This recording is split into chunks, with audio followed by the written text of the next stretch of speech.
Hi ఈరోజు CSK versus KKR preview చూస్తున్నాం. Last match CSK ఎలా గడిందో చూసాం. సంజు శాంసన్ సెంచరీ కూడా చూసాం. బౌలింగ్ కూడా చాలా బాగా చేశారు. జెమీ వాటన్ 4 వికెట్స్ తీశాడు. అదే పిచ్లో ఈరోజు కేకేఆర్తో ఆడుతున్నారు. ఏం చేస్తారో చూడాలి. అండ్ ఇంకోటి ఏంటంటే కేకేఆర్ లాస్ట్ మ్యాచ్ ఆడలేదు, రైన్ వల్ల ఆగిపోయింది. బట్ వాళ్ళు మొత్తానికి 3 మ్యాచ్లు ఓడిపోయి ఒక మ్యాచ్ ఏదో దేవుడి ఒక పాయింట్ ఇచ్చినట్టు ఇప్పుడు లాస్ట్ పొజిషన్లో ఉన్నారు. వాళ్ళ మీదే సిఎస్కే వాళ్ళు ఉన్నారు. వాళ్ళిద్దరికే మ్యాచ్ జరుగుతుంది. టాప్ బాటంలో ఉన్న ఇద్దరు టీమ్స్ రేపు పోరాడుతున్నారు. ఏం జరుగుతుందో చూద్దాం. కానీ ఇక్కడ ముందు రేపు ధోని ఆడుతున్నాడా తెలియదు ఎవరికి. ఆడితే చాలా బాగుంటుంది, చూద్దాం. అప్పుడు ఏమైనా కెప్టెన్సీ అనేది కొద్దిగా రుతురాజ్ బాగా చేయొచ్చు, ఎందుకంటే కొంచెం ధోని చేయి కూడా పడచ్చు. కాబట్టి ట్రై చేద్దాం. వచ్చి ఆడితే మాత్రం సిఎస్కే గెలుస్తుందా గెలవదా అని కూడా చూద్దాం. అండ్ ఇంకోటి, నిన్న లాస్ట్ మ్యాచ్లో డివాల్డ్ బ్రేవిస్ని తీసుకున్నారు, బట్ బ్యాటింగ్ రాలేదు. Good wonderful performance by CSK batters last time. CSK అనేది ఒకప్పుడు బౌలింగ్ పిచ్గా ఉండింది అండ్ స్పిన్నర్స్కి సూపర్. అసలు ఈవెన్ పేసర్స్ కూడా మంచి వికెట్స్ వచ్చేది సెకండ్ ఇన్నింగ్స్లో. ఈసారి సిఎస్కే పిచ్ అనేది టోటలీ బ్యాటింగ్ ఫ్రెండ్లీ అయిపోయింది. చూడాలి. రియాలిటీకి వస్తే మనకు తెలిసిందే, చెన్నై పిచ్లో సెమీఫైనల్స్ జరిగింది, వరల్డ్ కప్ సెమీఫైనల్స్. దాంతో 250 అబవ్ కొట్టి ఇండియా డిఫెండ్ చేసుకుంది. అండ్ అప్పుడే తెలిసింది మనకు సిఎస్కే పిచ్లో ఏదో మార్పులు చేర్పులు జరిగాయని అండ్ ఆల్సో బ్యాటింగ్ ఫ్రెండ్లీ అయిందని.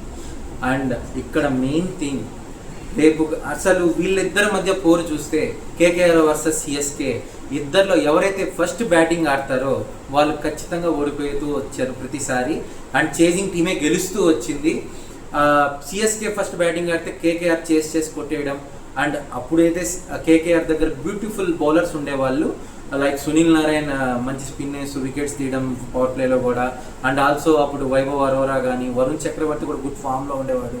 ఆండ్రీ రజల్ వచ్చి 2-3 వికెట్స్ తీసి ఇచ్చేవాడు మధ్యలో. So it's going on. But రియాలిటీకి వస్తే రేపేం జరగబోతుంది అది చూడాలి. అండ్ ఆల్సో లాస్ట్ మ్యాచ్ చూసాం, CSK got a form in bowling also batting also. Sanju Samson నిలబడి సెంచరీ కొట్టాడు, ప్లస్ బౌలింగ్లో జెమీ వాటన్ 4 వికెట్స్ తీయడం. ఇట్స్ టోటలీ డిఫరెంట్ అయిపోయింది సిఎస్కే టీం. చూడాలి రేపు ధోనిని తీసుకొని వస్తే ఇంపాక్ట్ ప్లేయర్గా తీసుకొని వస్తారా, లేదా ధోని ప్లేయింగ్ లెవెల్లో ఫిట్ అవుతాడా అది కూడా చూడాలి. కానీ ఇక్కడ రియాలిటీకి వస్తే సిఎస్కే ఫస్ట్ బ్యాటింగ్ తీసుకుంటే ఎంత స్కోర్ పట్టగలుగుతుంది, సేమ్ బ్యాటింగ్ పర్ఫార్మెన్స్ మళ్ళీ చూపించగలదా అదే చూస్తాం. అండ్ అటు సైడ్ ఏం తక్కువ కాదు, Varun Chakravarthy any time he can get the form. Varun Chakravarthy and Chennai పిచ్కి వరుణ్ చక్రవర్తికి ఏముందో తెలుసు కదా, he can take wickets there. And also స్పిన్నర్స్కి లాస్ట్ టైం పడింది, ఆ ముందు టైం కూడా పడింది. బట్ ఈ మధ్య అసలు స్పిన్నర్స్కి అంత అనుకూలంగా లేదు ఆ పిచ్. బట్ చూద్దాం. Sunil Narine and Varun Chakravarthy going there. And వాళ్ళు ముందు వికెట్స్ కానీ తీయగలిగితే need to watch. And also main thing, KKR batters వాళ్ళు ఏం తక్కువ తీసిపోరు. One of the beautiful batters lineup. But ఈ మ్యాచ్లు జరిగిన 4 మ్యాచ్ల్లో they did not perform well. ఈ టైం ఒక్క మ్యాచ్ చాలు, ఒక్క మ్యాచ్తో తిరగరాయచ్చు they can. And also Finn Allen, and I need to see Finn Allen ఎలాంటి బ్యాట్స్మెన్ తెలుసు, వరల్డ్ కప్లో what a form he is. And also ఎస్ఆర్హెచ్తో ఆడేటప్పుడు ఒకే ఓవర్లో 25 రన్స్ స్కోర్ చేశాడు. ఆ తర్వాత లెగ్ స్పిన్నర్కి వికెట్ తీసుకున్నాడు. బట్ ఈసారి చూడాలి ఫిన్ ఎలన్. రేపు సిఎస్కే పిచ్ అనేది బ్యాటింగ్ ఫ్రెండ్లీ అని తెలుసు. ఒకవేళ కేకేఆర్ ఫస్ట్ బ్యాటింగ్ వస్తే they can blast or not. Finn Allen and Rahane opening వస్తే 1 డౌన్ కింద Cameron Green and also Angkrish Raghuvanshi, also Rinku Singh, చాలా మంది బ్యాట్స్మెన్స్ వరుస పెట్టి ఆడేవాళ్ళే, ప్రతి ఒక్కరు పవర్ఫుల్ హిట్టర్సే. Need to watch. ఏం చేస్తారో చూడాలి రేపు.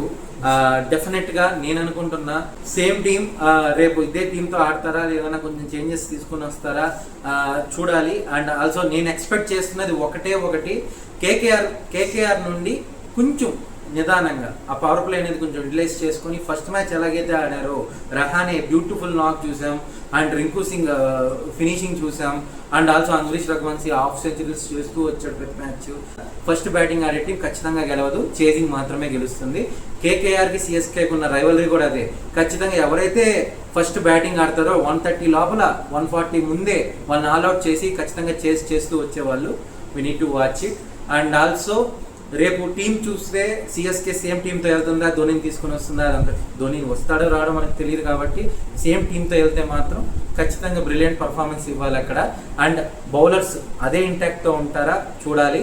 And Jamie Overton last time 4 wickets పడ్డాయి, సేమ్ ఇంటాక్ట్తో మళ్ళీ బౌలింగ్ వేస్తాడా చూడాలి. And Khalil Ahmed, I did not watch any wicket from him, just ఒక వికెట్ ఏమో తీసినట్టున్నాడు ప్రతి మ్యాచ్లో కలిసి.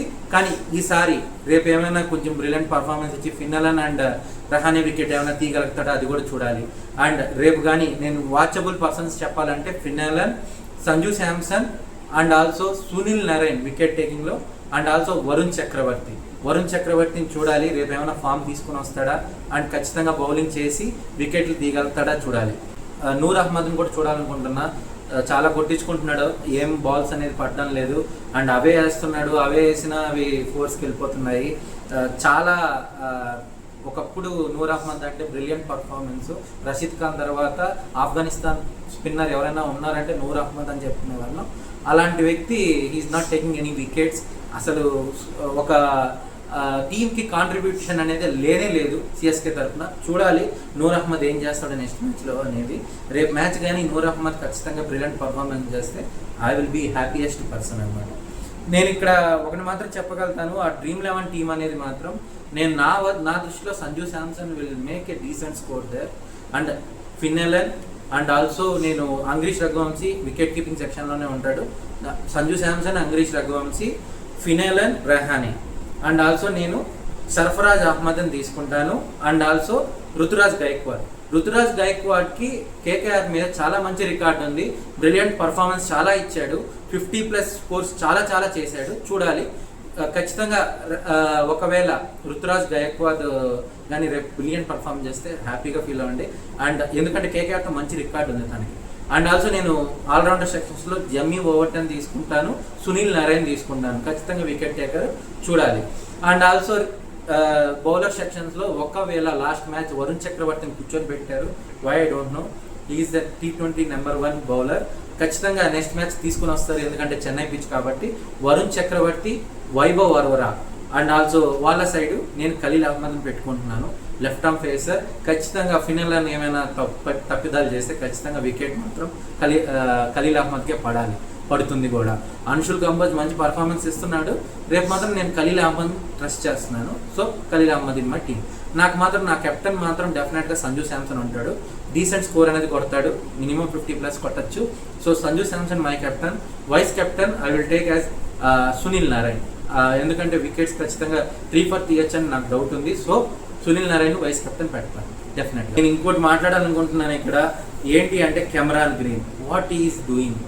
లాస్ట్ మ్యాచ్ చూశాను, కూర్చున్నాడు పాపం, లాస్ట్లో తనకలాడాడు పాపం స్కోర్ చేయడానికి. 25 కోట్లు ఇచ్చి కొన్నారు, ఏం చేస్తున్నాడో నాకు అర్థం కాల. Need to watch it, how he will feel I don't know. But 25 కోట్లు తీసుకొని మాత్రం పర్ఫార్మెన్స్ లేకపోతే ఎలా చెప్పండి. I'm really watching. రేపు Cameron Green, Finn Allen and Varun Chakravarthy. అటువైపు చూస్తే I need to see Ruturaj Gaikwad. Form కోల్పోయాడు అంటున్నారు, బ్రిలియంట్. ఆయన ఫామ్తో అవసరం లేదు, బ్రిలియంట్ బ్యాట్స్మెన్, చాలా మంచి బ్యాట్స్మెన్. చూద్దాం how will tomorrow get on అవుతాడా లేదో చూద్దాం. అండ్ రేపు ఒకవేళ ధోని ఆడితే మీ కామెంట్స్లో చెప్పండి, ఖచ్చితంగా ధోని ఆడతాడా లేదా. ధోని ఆడితే మాత్రం ఇంపాక్ట్ ప్లేయర్గా వస్తాడా, ప్లేయింగ్ 11లో డైరెక్ట్గా ఫిట్ అవుతాడా, అది చూద్దాం.